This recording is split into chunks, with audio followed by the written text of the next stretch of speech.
చేశాను, అన్న కంపెనీల్లో పనిచేశాను, సాంగులు చేశాను, వాళ్ళకి రికార్డింగ్లు చేశాను, ఫైట్ డైరెక్షన్లు చేశాను. ఎంతో గొడ్డులా కష్టపడాను, మనసు పూర్తిగా సంతోషంగా చేశాను. నాకు ₹1 అడిగింది లేదు, ఆశించలేదు. నేను దానికోసం నాకు కావాలి, నేను పనిచేసిన దానికి కూడా నేను అడగట్లేదు. ఒకటే అడుగుతున్నాను, మీకు నిజం తెలియాలి. అందుకోసమే ఏంట్రా వీడు అన్నీ బయట పెడుతున్నాడు అనుకోవచ్చు, కానీ ఈరోజు నాకు భార్య పిల్లలు ఉన్నారండి. ఈ రోజు నేను నిలబడకపోతే రేపు నా కొడుకు పెద్దోడైన తర్వాత, కూతురు పెద్ద అయిన తర్వాత వాళ్ళకి నేను సమాధానం చెప్పుకోలేను.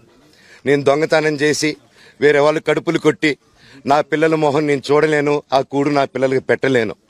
మా నాన్న నన్ను అలా పెంచలేదు, మా అమ్మ నన్ను అలా పెంచలేదు. మధ్యలో మా అమ్మ నలిగిపోతుంది. మా అమ్మని హాస్పిటల్లో అడ్మిట్ అయ్యారని చెప్పి నేను అబద్ధాలు ఆడారు. హాస్పిటల్కి వెళ్ళి చెక్ చేయించుకుంది అమ్మ. నువ్వు వెళ్ళిపో ఇంట్లో నుంచి, నువ్వు వెళ్ళిపోతే వీడిని చూసుకుంటావు మేమంటే, మేము మంచిగా మాట్లాడి పంపిస్తా అంటే నమ్మి ఆవిడ 3 రోజుల నుంచి దడదడగా ఉంటే వెళ్ళింది ఇల్లమ్మ అంటే. ఏ ఏజీకి వెళ్ళడం వాస్తవం చూపించుకొని ఇమీడియట్గా మా అన్నింటికి వెళ్ళిపోయి అన్నింట్లో పడుకున్నారు. మీకు ప్రతిదీ తెలుస్తుంది. ఈ రోజుల్లో ఏది దాచలేరు.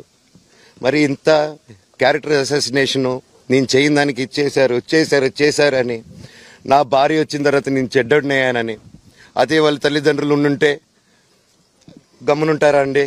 ఈరోజు నేను గమ్మునుంటే ఎలా అండి? తనకి తల్లి అయినా తండ్రి అయినా అన్నీ నేనే అండి. ఈరోజు తను వాళ్ళ ఇంట్లో ఆధారపడదు, నేను మా ఇంట్లో ఆధారపడను. నేను నా సినిమాలు చేసుకుంటున్నాను. తను సొంతంగా ఒక టాయ్ కంపెనీ పెట్టుకుంది. లాక్డౌన్లో నా అహం బ్రహ్మాస్మి సినిమా మా ప్రేమ కోసం ఆపేసినప్పుడు నిర్దాక్షిణంగా నేను చెన్నైకి షిఫ్ట్ అయిపోయి ఈ ఊర్లో వద్దని మేము అక్కడ కూర్చొని, నేను మనోజ్ నువ్వు బొమ్మలు గీస్తావు కదా, కథలు రాస్తావు కదా, బొమ్మలకి ఆత్మనిర్భర్ అని నరేంద్ర మోడీ గారు ఇది అనౌన్స్ చేశారు.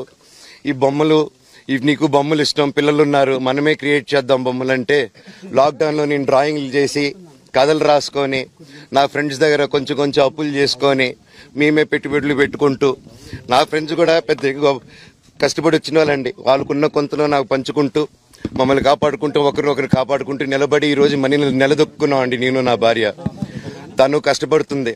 ఇప్పుడు కాశ్మీర్ నుంచి కన్యాకుమారి వరకు ఓన్లీ తను, నేను, ఇంకొక 3-4 కలిసి దీన్ని ఇంత దూరం తీసుకొచ్చామండి. ఈరోజు నేను మళ్ళీ సినిమాలకు వచ్చేసాను.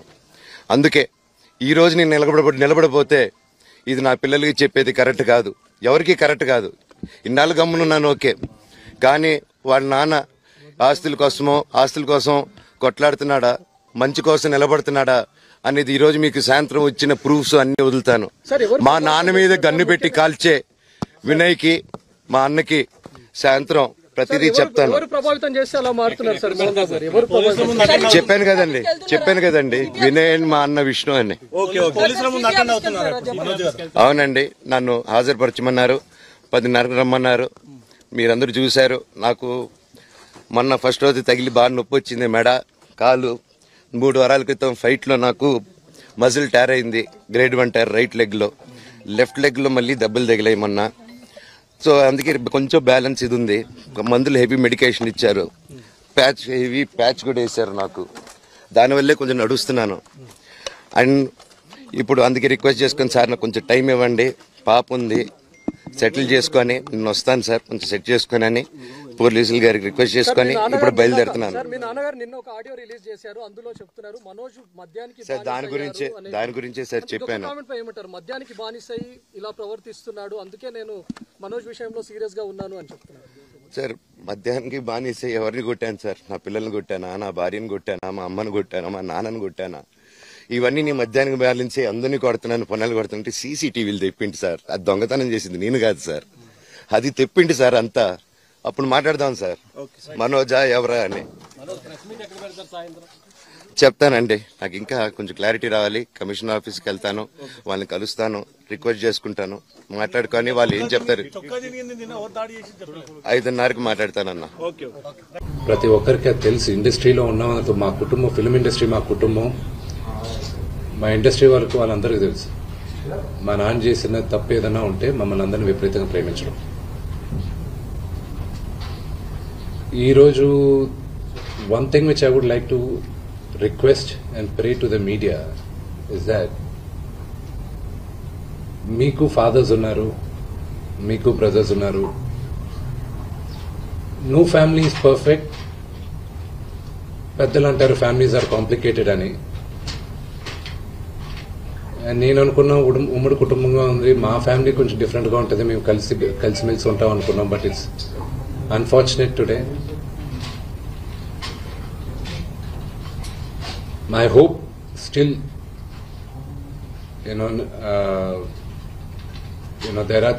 there is light at the end of the tunnel అని నేను హోప్ చేస్తున్నాను. But one thing which I want pray for the media is that మీ ఇళ్లలోగా పక్క ఇళ్లలో అందరి ఇళ్లలోనూ ఇష్యూస్ ఉంటాయి, లేకుండా ఉండవు. But do not sensationalise it.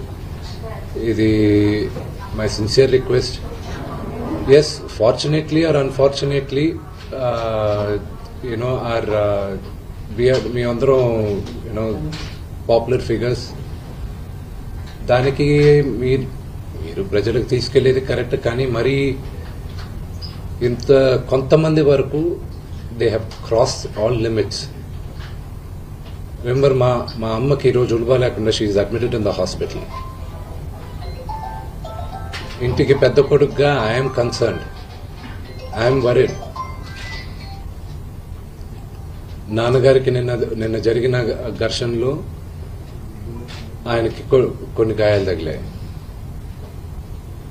నేను Kannappa cinema post production work Los Angeles లో ఉన్నప్పుడు నాకు ఫోన్ వచ్చింది, ఇలా ఇంట్లో గొడవ జరుగుతున్నాయని.